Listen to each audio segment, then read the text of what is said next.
That's Paul and me. His main lick, but lots of the words and parts and bits from me and possibly the others in the studio. All that, I used to be cruel to my woman and beat her. That's me, because I used to be cruel to my woman and physically. Any woman. You know, I was a hitter.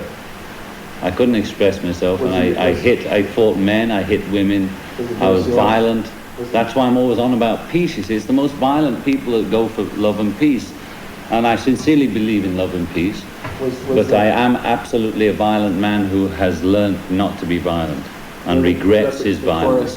What happened then? I mean, John was very, very jealous and very possessive. And I think he actually said that later on in his life in an interview, but not to me. But I mean, I was aware of his jealousy, and I was aware not of his violence, because I hadn't seen his violence at that point. But I mean, he didn't beat me up. I mean, he just smacked me across the face, and I hit my head against the pipe in college. And at that point I thought, well, I've never experienced this in my life, and I don't want to see it again. And I didn't. But you forgave him? Well, it took 3 months. I left him at that point and said, on your bike. To a certain extent, I'm not, you know, why should I put up with this? There'd been an awful lot of nurturing and looking after his delicate ego at that time and his pain. And I thought, well, you know, I can only go so far and no further.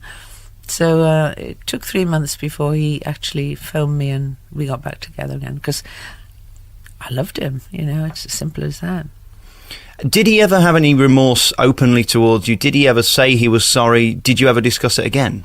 Oh yes, I mean, he was desperately sorry. He didn't. It was an instant. It was something that he couldn't help himself, and he didn't do it again.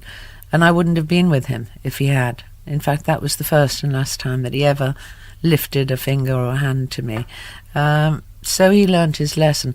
But he did, on the odd occasion, have a few altercations with other people in his life when he couldn't help it, and it was to do with booze at the time. He could not take his drink. John admitted he had a problem with violence.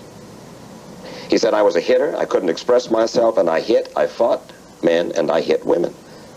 That is why I'm always on about peace. You see, it's the most violent people who go for love and peace. Was he a hitter when you lived with him? No, he wasn't. Never hit you? No. I was pretty self-destructive at college too. When I was at art school in Liverpool, you know, it was mainly one long drinking session. I remember at college, I always got a little violent on drink.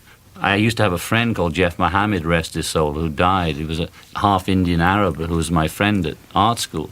He would be like a bodyguard for me, so whenever I'd get into some controversy, he would sort of ease me out of it. But I do recall at college punching through telephone box glass, you see. I don't like that, waking up and thinking, what happened? Did I kill somebody? The first national paper press we got was the back page of the Mirror with me beating up Bob Wooler at Paul's 21st. That was the first Lennon hits out story, you know.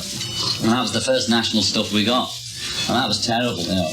And I was so bad the next day, they had a BBC appointment and they all went down the train, I wouldn't come. And Brian came into my house in Mendips, you know, and was pleading with me to go down there. And I was so afraid, you know, what the outcome of nearly killing him, because I nearly killed him, you know. Because I think he'd said something about, you know, he insinuated that me and Brian had an affair in Spain, you know. So I remember it vaguely. I was out of my mind to drink all, you know, when you get down to the point where you drink all the empty glasses, that drunk. And he was saying, well, come on, John, tell me something like that. He was saying, tell me about you and Brian. We all know like that. And obviously I must have been frightened of the fag in me to get so angry at that. You know, when you're 21, you want to be a man and all that. And it was the first time I thought, I can kill this guy, you know. I just saw it like from on a screen, that if I hit him once more, that's going to be it, you know. And that's when I gave up violence, because all my life had been like that. And that's when I really got shocked, you know.